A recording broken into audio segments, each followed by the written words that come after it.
नमस्कार विद्यार्थी मित्रांनो, अपस्किल अकॅडमी या यूट्यूब चॅनलवर आपलं स्वागत आहे. या लेक्चरमध्ये आपण चक्रवाढ व्याज बघणार आहोत. 1 वर्ष आणि 6 महिने म्हणजे 1.5 वर्षाचं चक्रवाढ व्याज कसं काढायचं ते आपण बघूया. प्रश्न आहे बघा, मुदत दिले 8,000 रुपये, व्याजाचा दर दिला 10%, मुदत दिल्या 1 वर्ष 6 महिने आणि विचारले चक्रवाढ व्याज किती. आपल्याला 1 वर्ष आणि 6 महिने दिले, बरोबर आहे, म्हणजे 1.5 वर्षाचं चक्रवाढ व्याज काढायचं. तर आपण सुरुवातीला काय करायचं, आपलं 2 वर्षाचं चक्रवाढ व्याज काढून घ्यायचं. ज्या पद्धतीने आपण 2 वर्षाचं काढत होतो त्या पद्धतीने आधी 2 वर्षाचं चक्रवाढ व्याज काढून घ्यायचं. मग आपले 2 वर्षाची ट्रिक आपल्याला सगळ्यांना माहिती आहे. इथं काय होतं, मुद्दल होतं. मग मुद्दल किती आहे आपल्याकडे, 8,000. इथं ठेवा 8,000. 2 वर्ष आहेत म्हणून आपण 2 लाईनी मारायचो. मग इथं ए असायचं, हे ए म्हणजे सरळ व्याज होतं आणि हे 8,000 वर लागलेलं व्याज असायचं. मग व्याजाचा दर किती आहे आपल्याकडे, 10%. मग ह्या 8,000चे 10% काढायचे तुम्हाला. 10% म्हणजे भागिले 100. कुणाचे, 8,000चे, बरोबर आहे. हे 2 शून्य कटले, हे 2 शून्य कटले, तर 8,000चे 10% किती येणार आहे तुमचे, 80 गुणिले 10. 80 गुणिले 10 म्हणजे किती, 800. म्हणून इथं पण 800 असणार आहे आणि इथं पण 800 असणार. का, तर हे सरळ व्याज आहे आणि सरळ व्याज दरवर्षी काय असतं, सारखं असतं. म्हणून पहिल्या वर्षी 800 असेल तर दुसऱ्या वर्षी 800 सरळ व्याज असणार. वापस आता हे 800 वर लागलेलं व्याज असतं म्हणजे बी ची व्हॅल्यू असते. मग 800 वर किती व्याज लागणार, जेवढं व्याजाचा दर आहे 10%. मग 800चे 10% काढावे लागतील. 10% म्हणजे भागिले 100. कुणाचे, 800चे. हे 2 शून्य कटले, हे 2 शून्य कटले, 10 गुणिले 8 किती आलं, 80. म्हणजे 800चे 10% किती असणार आहे तुमचे, 80 असणार आहे. म्हणून इथं बी ची व्हॅल्यू असणार आहे 80.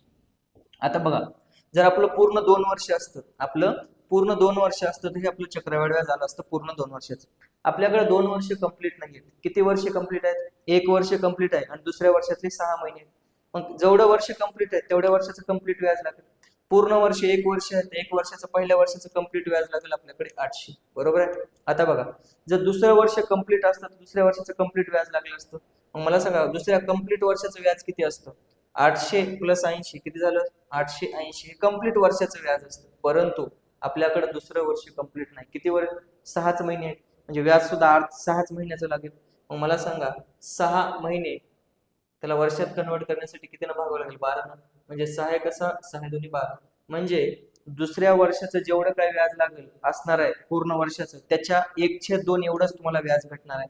मला सांगा, पूर्ण वर्षाचं 880 व्याज होतं, त्याच्या 1/2च व्याज म्हणजे 6 महिन्याचंच व्याज भेटेल तुम्हाला.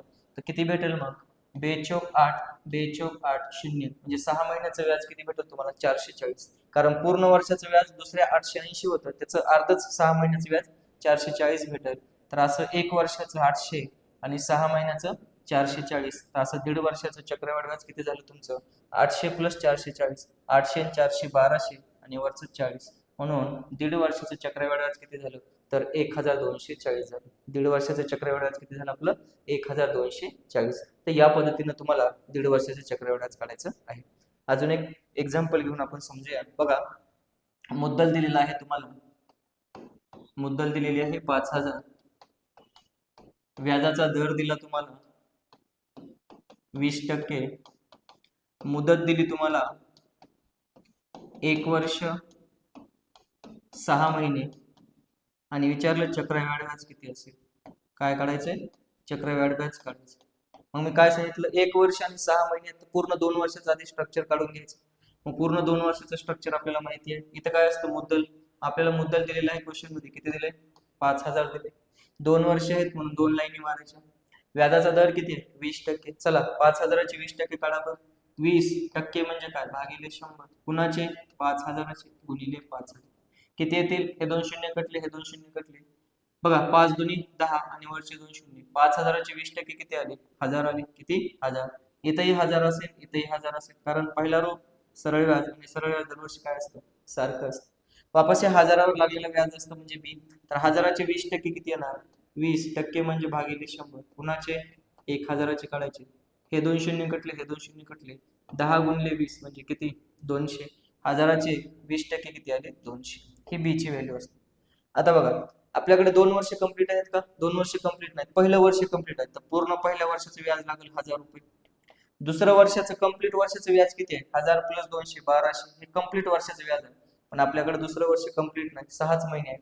6 महिने म्हणजे 6 भागिले 12 वर्षामध्ये जर कन्वर्ट केलं तर व्याज किती लागेल, जेवढं वर्षाचं व्याज होतं पूर्ण त्याच्या अर्धच व्याज लागेल. दुसऱ्या वर्षाचं कम्प्लीट व्याज 1200 होतं, त्याच्या 6 महिन्याचं व्याज म्हणजे 1/2च एवढं व्याज लागेल. तर किती बे 12. मग मला सांगा कम्प्लीट वर्षाचं व्याज 1200 होतं, तर 6 महिन्याचं व्याज किती लागेल? 600. तर या पद्धतीनं एका वर्षाचं व्याज 1000 आणि 6 महिन्याचं व्याज 600, असं 1.5 वर्षाचं चक्रवाढ व्याज किती झालं? 1000 + 600 म्हणजे किती? 1600. किती झालं? 1600. तर या पद्धतीनं तुम्ही 1.5 वर्षाचं चक्रवाढ व्याज या शॉर्टकट पद्धतीनं काढू शकता. धन्यवाद.